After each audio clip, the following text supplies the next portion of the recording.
Hola, voy a continuar con la lectura de Ayn Rand, La virtud del egoísmo. Nos quedamos en el capítulo 12. Los derechos del hombre. Si se desea prestar apoyo a una sociedad libre, es decir, el capitalismo, es preciso comprender que su fundamento indispensable es el principio de los derechos del individuo. Quien esté en favor de estos derechos debe darse cuenta de que el capitalismo es el único sistema que los apoya y protege. Y quien desee medir la relación entre la libertad y las metas de los intelectuales del presente, podrá hacerlo observando hasta qué punto los denominados conservadores evaden, distorsionan y pervierten el concepto de los derechos del individuo, y raras veces lo discuten en forma conspicua. Conspicua quiere decir que goza de gran prestigio.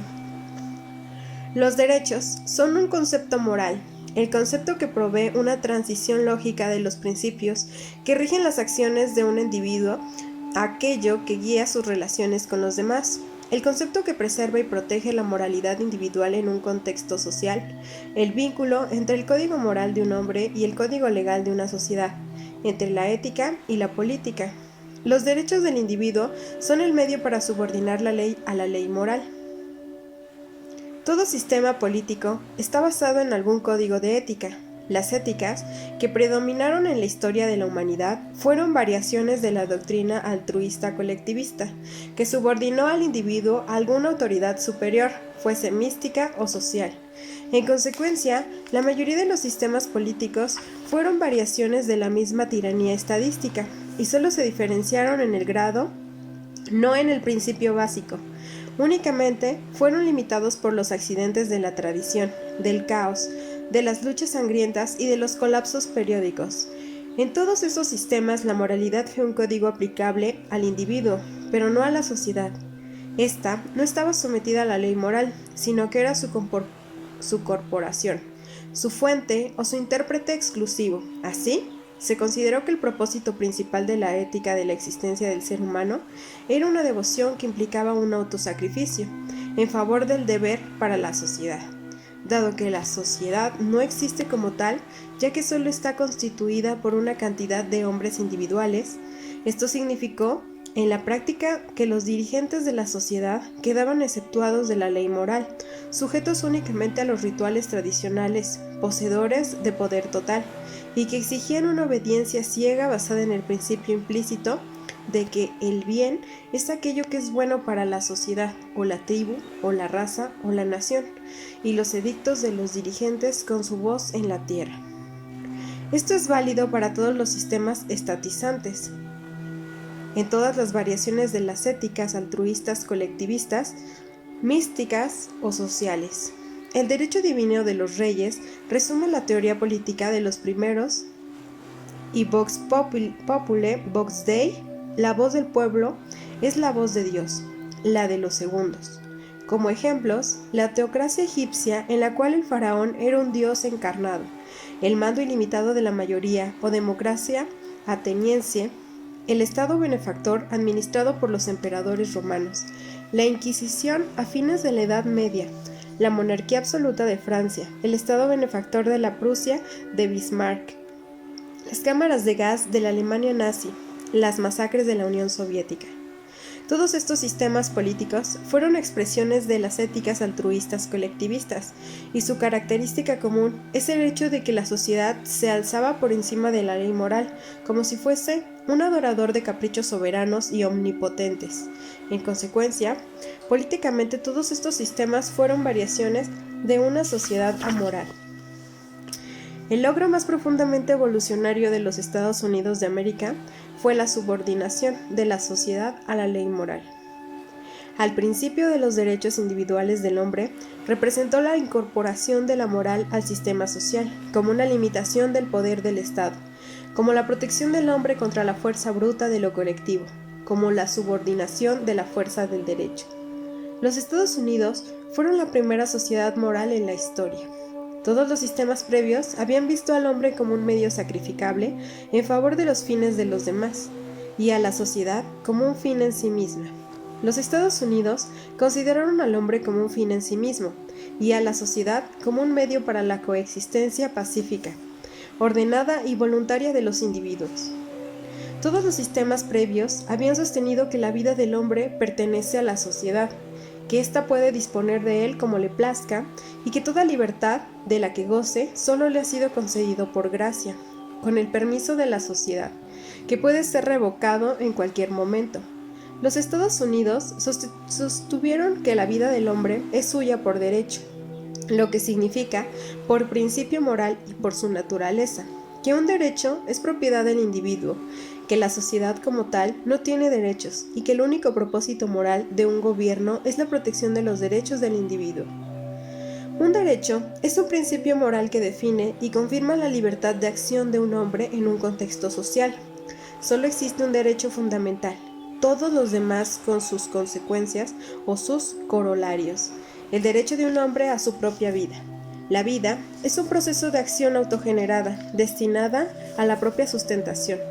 El derecho a la vida implica el derecho a entregarse a esa acción, lo que significa la libertad de llevar a cabo todas aquellas acciones que requieren la naturaleza de un ser racional, para sustentar, mantener, realizar en plenitud y gozar su vida propia.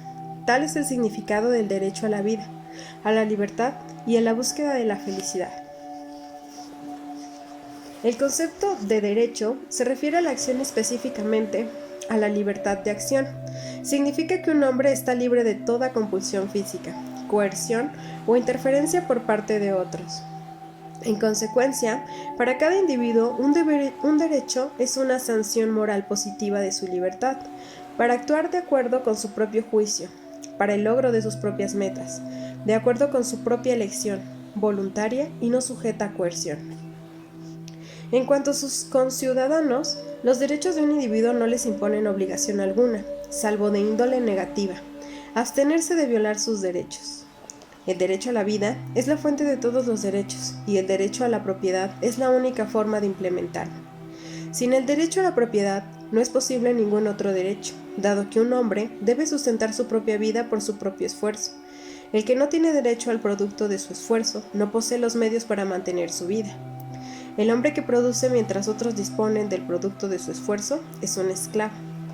Recuérdese que el derecho a la propiedad es, como todos los demás, un derecho a la acción.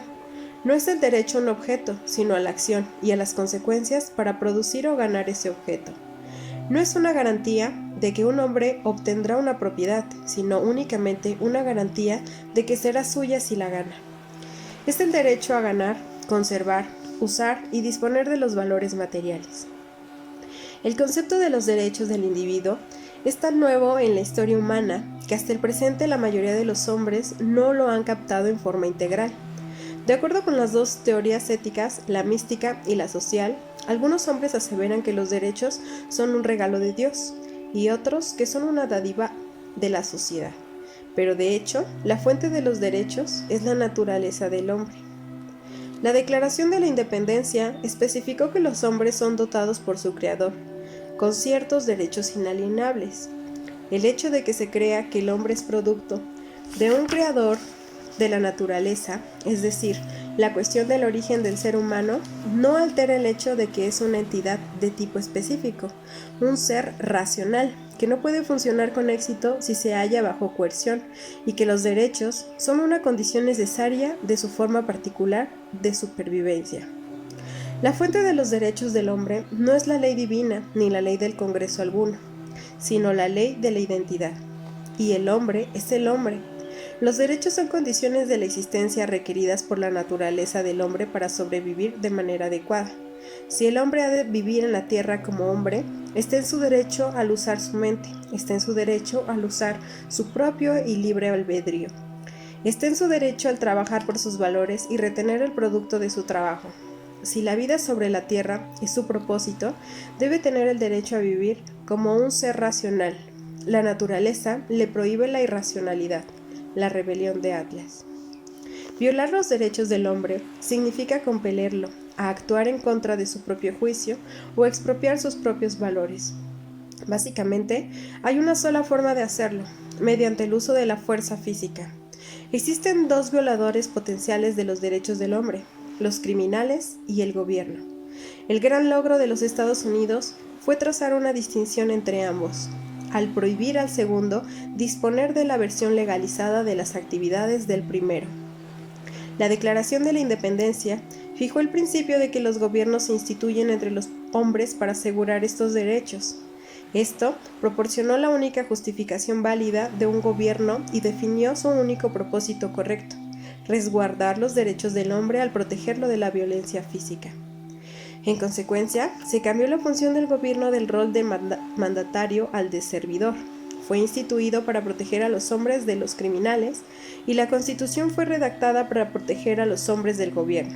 La Declaración de Derechos no fue dirigida contra los ciudadanos, sino contra el gobierno, como una explícita declaración de que los hombres individuales sustituyen todo poder público o social. El resultado fue un modelo de sociedad civilizada que los Estados Unidos de América casi alzaron por el breve periodo de aproximadamente 150 años. Una sociedad civilizada es aquella en la cual la fuerza física está proscripta en las relaciones humanas. Una sociedad en la cual el gobierno, actuando como policía, puede usar la fuerza solo como represalia y únicamente contra quienes iniciaron su uso. Este fue el significado esencial y el objetivo de la filosofía política norteamericana, implícita en el principio de los derechos individuales, pero no fue formulada en forma explícita, ni aceptada plenamente, ni practicada en modo coherente. La contradicción interior de los Estados Unidos fue la ética altruista colectivista. El altruismo es incompatible con la libertad, con el capitalismo y con los derechos individuales. No se puede combinar la prosecución de la propia felicidad con el estatus moral de un animal sacrificable. El concepto de los derechos individuales dio nacimiento a una sociedad libre. La destrucción de estos derechos inició la destrucción de la libertad. Una tiranía colectivista no se atreve a esclavizar a un país a través de la confiscación directa de sus valores, materiales o morales. Debe hacerlo mediante un proceso de corrupción interna, tal como en el área de lo material el saqueo de la riqueza de una nación se lleva a cabo por medio de la inflación de su moneda, así como en día puede observarse el proceso de la inflación aplicado al área de los derechos. El proceso involucra así como el crecimiento de derechos promulgados tan recientemente que la gente no se da cuenta de que se invierte el significado del concepto.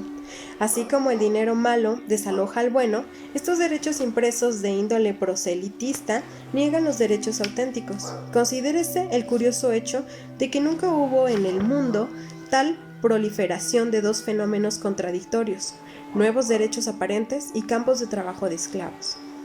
El truco consistió en desviar el concepto de los derechos de terreno político al económico. La plataforma de 1960 del Partido Demócrata Norteamericano resumió este cambio en forma explícita y audaz. Declaró que, de llegar al poder, el gobierno demócrata reafirmaría el Acta de Derechos Económicos de Franklin Roosevelt, grabará en nuestra conciencia nacional 16 años atrás. Es preciso recordar claramente el significado del concepto de derechos al leer la lista de los que ofrecía la plataforma demócrata. 1. El derecho a un empleo útil y remunerativo en las industrias, negocios, granjas o minas de la nación. 2. El derecho a ganar lo suficiente para obtener alimento, vestido y recreación adecuados. 3. El derecho de cada granjero a cultivar y vender sus productos a un precio que permita a él y a su familia llevar una vida decente. 4. El derecho de cada empresario, grande o pequeño, a negociar en una atmósfera de libertad, sin interferencias de la competencia desleal o la dominación por parte de monopolios internos o externos. 5. El derecho de cada familia a una casa decente. 6. El derecho a una atención médica adecuada y a la oportunidad de lograr y gozar de buena salud. 7. El derecho a una protección adecuada ante el temor a los problemas económicos de la vejez, la enfermedad, los accidentes y el desempleo. 8. El derecho a una buena educación. Una simple pregunta agregada a cada una de las 8 cláusulas que anteceden aclararía la cuestión. ¿A costa de quién? Los empleos, los alimentos, la vestimenta, la recreación, las casas, el cuidado médico, la educación, etc., no surgen espontáneamente en la naturaleza. Son valores, bienes y servicios producidos por el hombre. ¿Quién debe proporcionarlos? Para que algunos hombres tengan derechos sobre lo que produce el trabajo de otros, es preciso que a estos últimos se les quiten sus derechos y se les condene a trabajar como esclavos. Cualquier supuesto derecho de un hombre que requiere la violación de los derechos de otro no es ni puede ser un derecho. Ningún hombre puede tener el derecho de imponer a otro una obligación no elegida, un deber no recompensado o una servidumbre involuntaria. No existe el derecho a esclavizar. El derecho de un hombre no incluye la materialización de ese derecho por parte de otros hombres, no incluye la libertad personal de lograr esa materialización a través del propio esfuerzo. Obsérvese, en este contexto, la precisión intelectual de los padres fundadores. Hablaban del derecho a la búsqueda de la felicidad, no del derecho a la felicidad.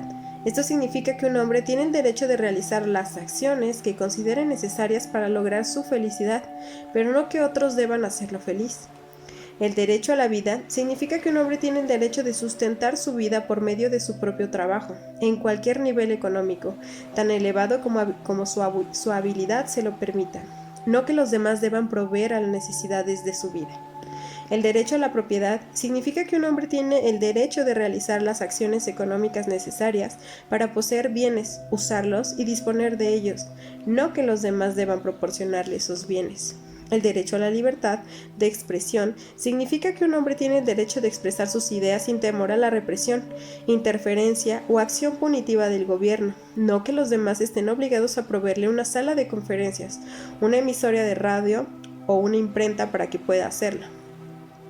Cualquier cometido que involucre a más de un hombre requiere el consentimiento voluntario de los demás participantes. Cada uno de ellos tiene el derecho de tomar su propia decisión, pero no de imponerla a los demás.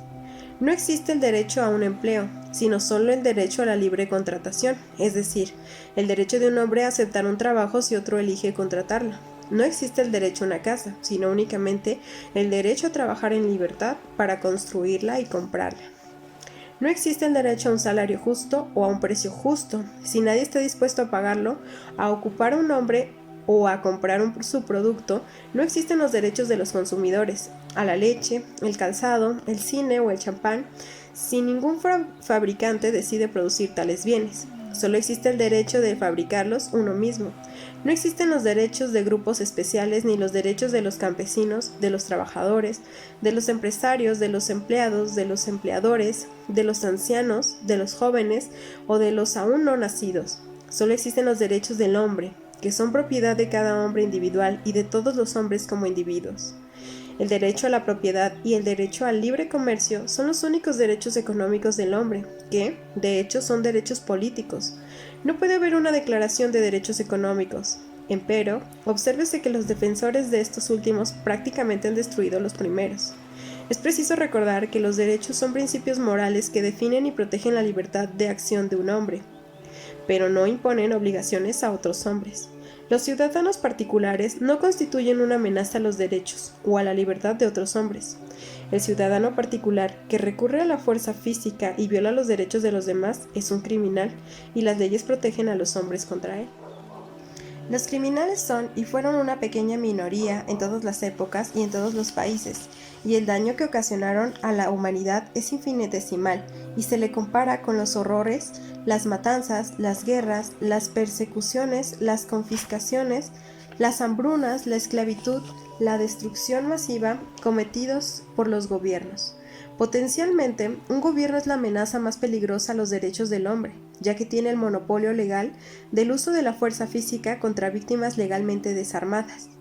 Un gobierno es el enemigo más mortal del hombre, cuando no está limitado y restringido por los derechos del individuo. La Declaración de Derechos no fue redactada como protección contra las acciones privadas, sino contra las acciones gubernamentales. Obsérvese ahora el proceso mediante el cual se destruye esa protección.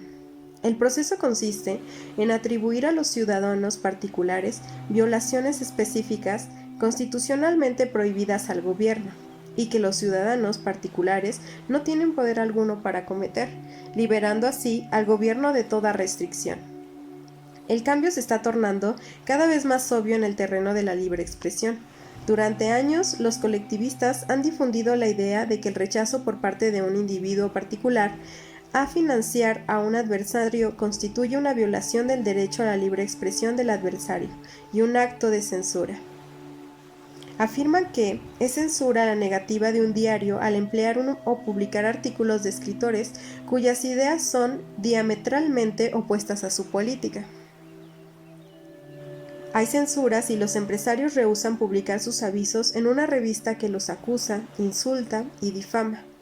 Hay censura si un avisador de televisión objeta que en el programa que él financia se cometen actos reprobables, tales como el incidente que tuvo lugar cuando se invitó a Algers Hayes para que acusara al ex vicepresidente Nixon. Y están todos aquellos que declaran que existe censura a través del rating, de los avisadores, de las redes de televisión, de las compañías afiliadas que rechazan programas ofrecidos a sus áreas. Se trata de los mismos que amenazan con revocar la licencia a toda emisora que no acceda a aceptar su punto de vista sobre programaciones y que claman que eso no es censura.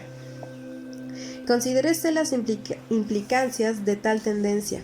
El término censura se aplica únicamente a la acción gubernamental. Ningún acto privado es censura. Ningún individuo o agencia particular puede silenciar a un hombre o suprimir una publicación. Solo el gobierno puede hacerlo. La libertad de expresión de los individuos particulares incluye el derecho a no estar de acuerdo con sus antagonistas, no escucharlos y no financiarlos.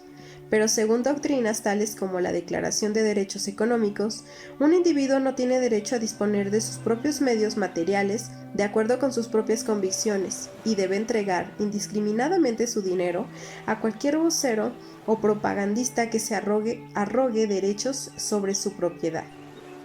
Esto significa que la capacidad de proveer las herramientas materiales para la expresión de las ideas priva a un hombre de derecho a sostener las propias. Significa que un editor debe publicar libros que considera sin valor, falsos o malintencionados, que un anunciador de televisión tiene que financiar a los comentaristas que insultan sus convicciones, que el dueño de un diario debe entregar la página editorial a cualquier matón que proponga la esclavización de la prensa. Significa que un grupo de hombres adquiere el derecho a la licencia ilimitada, mientras que otro grupo se ve obligado a ceder, indefenso, sus propias responsabilidades. Pero dado que es imposible proveer a todos los que soliciten un empleo, un micrófono o una columna periodística, ¿quién determina la distribución de los derechos económicos y seleccionará a quienes los reciban? ¿Si ha sido abolido el derecho a elegir del propietario de tales medios? Obviamente lo indicarán los dirigistas del turno. Y si usted comete el error de pensar que esto aplica únicamente a los grandes empresarios, conviene que se dé cuenta de que la teoría de los derechos económicos incluye el derecho de todo autor en ciernes, de todo poeta bohemio, de todo compositor de música ruidosa y de todo artista no objetivo, pero que disponga de vinculaciones políticas, a tener el apoyo financiero que usted no le proporcionó cada vez que optó por no asistir a uno de sus espectáculos. ¿Qué significa? Sino el proyecto de gastar el dinero de los impuestos que usted pagó en arte subsidiando por el Estado. Y mientras la gente clama por los derechos económicos, va desapareciendo el concepto de los derechos políticos. Se olvida el derecho a la libre expresión. Es el derecho de defender los propios puntos de vista y soportar las posibles consecuencias, incluyendo el desacuerdo con los demás, la oposición, la impopularidad y la falta de apoyo. La función política del derecho a la libre expresión es la de proteger a quienes disienten y a las minorías impopulares de toda supresión violenta, no la de garantizarles el apoyo, las ventajas y las recompensas de una popularidad que no ganaron. La Declaración de Derechos dice: el Congreso no emitirá leyes que coarten la libertad de expresión o de la prensa. No demanda que los ciudadanos proveen un micrófono a quien propugna su destrucción, ni una llave maestra al ladrón que intenta asaltarlos, ni un cuchillo al asesino que pretende cortarles el cuello. Tal es el estado de una de las cuestiones más cruciales de la actualidad, los derechos políticos frente a los derechos económicos. Es lo uno o lo otro, uno destruye al otro. Pero, en realidad, no hay derechos económicos ni derechos colectivos, ni derechos de interés público. El término derechos del individuo es redundante, no existe otro tipo de derechos ni nadie que los posea. Aquellos que abogan por la instauración del capitalismo, del laissez-faire, son los únicos defensores de los derechos humanos. Abril de 1963, capítulo 13. Derechos colectivizados. Los derechos son principios morales que definen las correctas relaciones sociales, así como el hombre necesita un código moral para poder sobrevivir con el fin de actuar, elegir las metas adecuadas y alcanzarlas, así una sociedad. Un grupo de hombres necesita principios morales para organizar un sistema social acorde con la naturaleza del hombre y con los requerimientos de su supervivencia. Un hombre puede evadir la realidad y actuar guiado solo por un ciego capricho, en cualquier momento dado, sin lograr, empero, otra cosa que no sea su progresiva autodestrucción. Del mismo modo, una sociedad puede también evadir la realidad, establecer un sistema dirigido por los ciegos caprichos de sus miembros o de su líder, por la pandilla mayoritaria que detenta el poder en un momento dado, por el demagogo de turno o por un dictador permanente. Pero en una sociedad así, no logrará otra cosa que no sea el dominio de la fuerza bruta y un estado de progresiva autodestrucción. Lo que el subjetivismo es el terreno de la ética, lo es el colectivismo en el ámbito de la política. Así como la noción de que cualquier otra cosa que yo haga es correcta porque elegí hacerla, no es un principio moral, sino la negación de la moral, tampoco la idea de que cualquier cosa que haga la sociedad es correcta, porque la sociedad eligió hacerla, es un principio moral, sino una negación de los principios morales y una proscripción de la moral en las cuestiones sociales. Cuando el poder se opone al derecho, el concepto de poder tiene un solo significado, el poder de la fuerza física, bruta, la cual de hecho no es un poder, sino el más irremediable estado de impotencia, es meramente el poder de destruir, es el poder de una estampida de animales frenéticos. Sin embargo, esa es actualmente la meta de la mayoría de los intelectuales. En la raíz de todas sus tergiversaciones conceptuales se encuentra otra más fundamental, el traspaso del concepto de los derechos del individuo a la colectividad, lo cual significa reemplazar los derechos del hombre por los derechos de las masas. Dado que únicamente un hombre individual posee derechos, la expresión derechos del individuo es una redundancia que debe usarse como aclaración en el caos intelectual que impera hoy en día, pero la expresión derechos colectivos es una contradicción en sí misma. Todo grupo o colectivo, grande o pequeño, es solo una cantidad de individuos. Un grupo no puede tener otros derechos que los de sus miembros individuales. En una sociedad libre, los derechos de cualquier grupo dado se derivan de los derechos de sus miembros a través de su elección individual y voluntaria, y del acuerdo contractual que formalizó su agolpamiento, y no solo sino la aplicación de sus derechos individuales a propósitos específicos comunes. Todo propósito de un grupo legítimo se basa en el derecho que tienen los participantes a la libre asociación y el libre comercio. Por legítimo entiendo no criminal y libremente formado, es decir, un grupo donde nadie está obligado a participar. Todo propósito de un grupo legítimo se basa en el derecho que tienen los participantes a la libre asociación y libre comercio. Por legítimo entiendo no criminal y libremente formado, es decir, un grupo donde nadie esté obligado a participar. Por ejemplo, el derecho de una empresa industrial a dedicarse al comercio se deriva del derecho que tienen sus dueños a invertir su dinero en una empresa productiva, de su derecho a contratar empleados, del derecho que tienen los empleados a vender sus servicios, del derecho de todos los involucrados a la producción y venta de sus productos, del derecho de los clientes a comprar o no comprar tales productos. Cada eslabón de esta compleja cadena de relaciones contractuales descansa en derechos, elecciones y acuerdos individuales.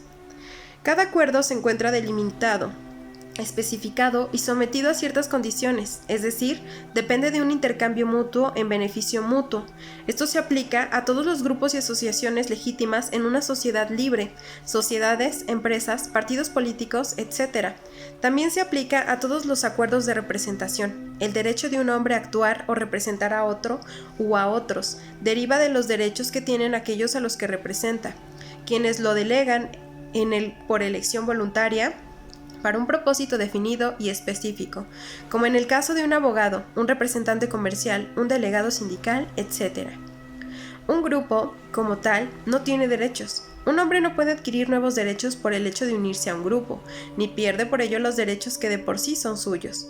El principio de los derechos del individuo es la única base moral de todos los grupos o asociaciones. Cualquier grupo que no reconozca este principio no es una asociación, sino una pandilla o una turba. Toda doctrina, actividades grupales que desconozca los derechos del individuo es una doctrina de la ley de la turba o del linchamiento legalizado.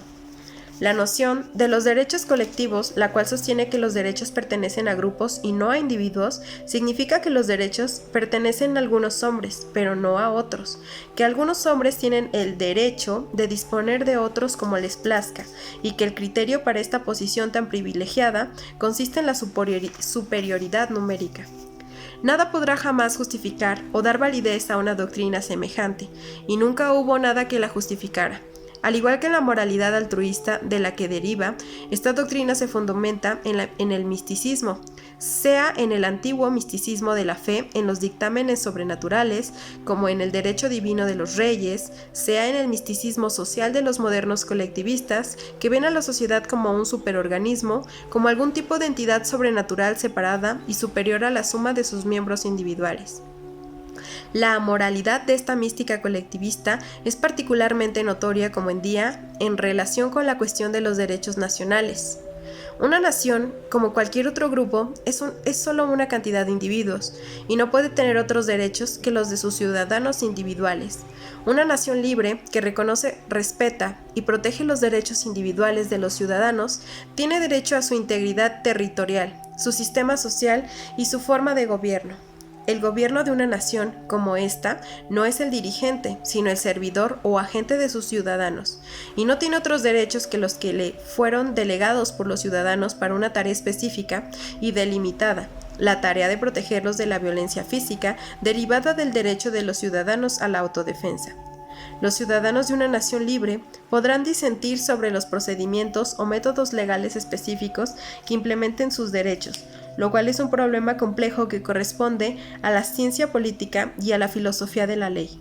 Pero están de acuerdo acerca del principio básico que debe implementarse, el principio de los derechos del individuo. Cuando la Constitución de un país pone los derechos del individuo fuera del alcance de las autoridades públicas, se limita severamente la esfera del poder político. En consecuencia, los ciudadanos pueden con seguridad y debidamente ponerse de acuerdo para acatar las decisiones de un voto mayoritario en esta esfera delimitada.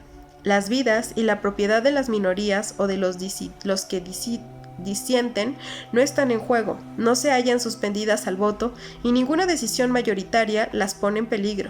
Ningún hombre o grupo tiene un cheque en blanco de poder sobre los demás. Una nación tiene derecho a la soberanía, derivada de los derechos de sus ciudadanos, y derecho a exigir que esa soberanía sea respetada por todas las demás naciones. Este derecho, sin embargo, no puede ser reclamado por las dictaduras, las tribus salvajes o cualquier otra forma de tiranía absolutista. Una nación que viola los derechos de sus propios ciudadanos no puede reclamar derecho alguno. En la cuestión de los derechos, al igual que en todas las cuestiones morales, no puede haber un doble criterio. Una nación regida por la fuerza bruta no es de una nación sino una horda, sea que está dirigida por Atila, Genghis Khan, Hitler o Castro. ¿Qué derechos podría reclamar Atila y sobre qué base? Esto se aplica a todas las formas de salvajismo tribal, antiguo o moderno, primitivo o industrializado. Ni la geografía, ni la raza, ni la tradición, ni ningún estado de desarrollo previo puede conferir a algunos seres humanos el derecho de violar los derechos de los demás. El derecho de la autodeterminación de las naciones se aplica únicamente a las sociedades libres o a aquellas que buscan establecer la libertad. No es aplicable a las dictaduras, así como el derecho de un individuo a la libertad de acción no incluye el derecho a cometer crímenes, o sea, violar los derechos de los demás. El derecho de una nación a determinar su propia forma de gobierno no incluye el derecho de establecer una sociedad de esclavos, o sea, la esclavitud legalizada impuesta a algunos hombres por otros. No existe el derecho a esclavizar. Una nación puede atribuírselo al igual que un hombre puede convertirse en un criminal, pero ni la una ni el otro pueden hacerlo por derecho. No interesa en este contexto que una nación haya sido esclavizada por la fuerza, como la Rusia soviética, o por votación, como la alemana nazi. Los derechos del individuo no están sujetos a votación pública. Una mayoría no tiene el derecho de eliminar por votación los derechos de una minoría. La función política de los derechos es precisamente la de proteger a las minorías de toda opresión ejercida por la mayoría, y la minoría más pequeña de esta tierra es el individuo.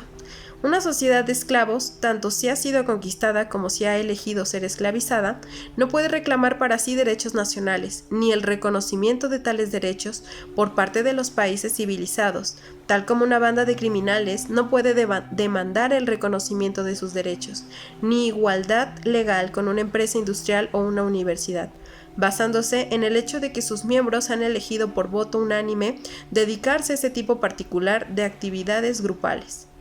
Las naciones dedicatorias viven fuera del rey. Las naciones dictatoriales viven fuera de la ley. Toda nación libre tuvo y tiene el derecho de invadir a Alemania nazi, o a la Rusia soviética, a Cuba o a cualquier otra cárcel política. El hecho de que una nación libre elija hacerlo o no depende de su propio interés y el no de respeto alguno por los derechos inexistentes de los delincuentes que detenten el poder. No es el deber de una nación liberar a otras naciones al precio del autosacrificio, pero una nación libre tiene el derecho de hacerlo, sí, y cuando lo decide. Sin embargo, este derecho es condicional. La represión del crimen no otorga a la política el derecho a involucrarse en actividades criminales. Del mismo modo, la invasión y destrucción de una dictadura no confiere al invasor el derecho a establecer otra variante de una sociedad de esclavos en el país conquistado. Un país esclavizado no tiene derechos nacionales, pero los derechos individuales de sus ciudadanos siguen siendo válidos aunque no sean reconocidos, y el conquistador no tiene derecho alguno de violarlos. En consecuencia, la invasión de un país semejante solo se justifica moralmente si los conquistadores establecen un sistema social libre, es decir, un sistema basado en el reconocimiento de los derechos del individuo. Puesto que hoy en día no existe un país totalmente libre, porque lo que se denomina mundo libre consiste en diversas economías mixtas, cabe preguntarse si cualquier país del mundo está moralmente abierto a la invasión de cualquier otro. La respuesta es no. Hay una diferencia entre un país que reconoce el principio de los derechos del individuo, pero no los aplica totalmente en la práctica, y otro que los niega y se burla abiertamente de ellos. Todas las economías mixtas se encuentran en un precario estado de transición que en última instancia debe caminarse hacia la libertad o caer en una dictadura. Existen 4 características que catalogan a un país, sin error posible, como una dictadura: partido único de gobierno, ejecuciones sin juicio previo o con un simulacro de juicio por delitos políticos, nacionalización o expropiación de la libertad privada, y censura en su más amplio sentido. Expropiación de la propiedad privada. Un país culpable de estos ultrajes pierde el derecho a toda prerrogativa moral, a todo reclamo de derechos nacionales o soberanía, y se coloca al margen de la ley. Obsérvese, en esta cuestión particular, cuán vergonzosamente han llegado al final de sus posibilidades y a la desintegración intelectual los socialdemócratas. El internacionalismo siempre fue uno de los dogmas básicos de los socialdemócratas. Consideraban el nacionalismo como un mal social mayor, como un producto del capitalismo y como la causa de las guerras. Se oponían a cualquier forma de interés nacional, se rehusaban a diferenciar entre el patriotismo racional y el chauvinismo ciego y racista, denunciando a ambos como fascistas. Abogaban por la disolución de las fronteras nacionales y la unión de todas las naciones en un solo mundo. El blanco especial de sus ataques, después del derecho de propiedad, fueron los derechos nacionales. Hoy en día, son esos derechos nacionales los que invocan como la última, débil y cada vez más desvaída justificación moral del resultado de sus teorías que tuvieron como consecuencia el establecimiento de una nidada de pequeñas dictaduras estatísticas que se esparcen como una enfermedad epidémica sobre la superficie de la Tierra. Son las denominadas nuevas naciones emergentes, todas semisocialistas, semicornunistas, semifascistas y totalmente entregadas al uso de la fuerza bruta. Es el derecho nacional de esos países a elegir su propia forma de gobierno, la que prefieran, los que socialdemócratas ofrecen como una justificación moral y que nos piden que respetemos. Aquello que no debemos violar y en lo que no tenemos que interferir, proclaman, es el derecho nacional de Cuba a tener su forma de gobierno, después de haber casi destruido los legítimos derechos nacionales de los países libres. Los socialdemócratas abogan ahora por los derechos nacionales de las dictaduras.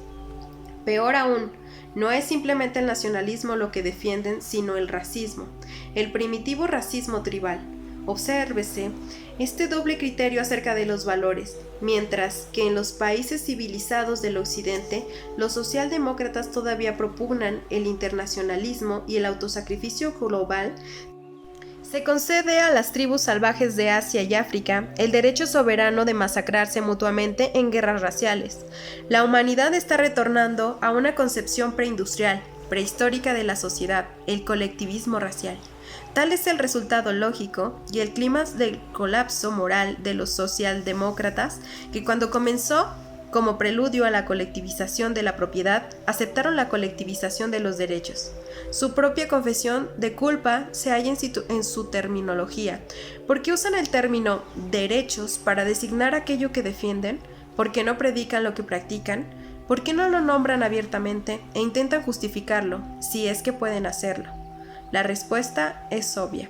Junio de 1900.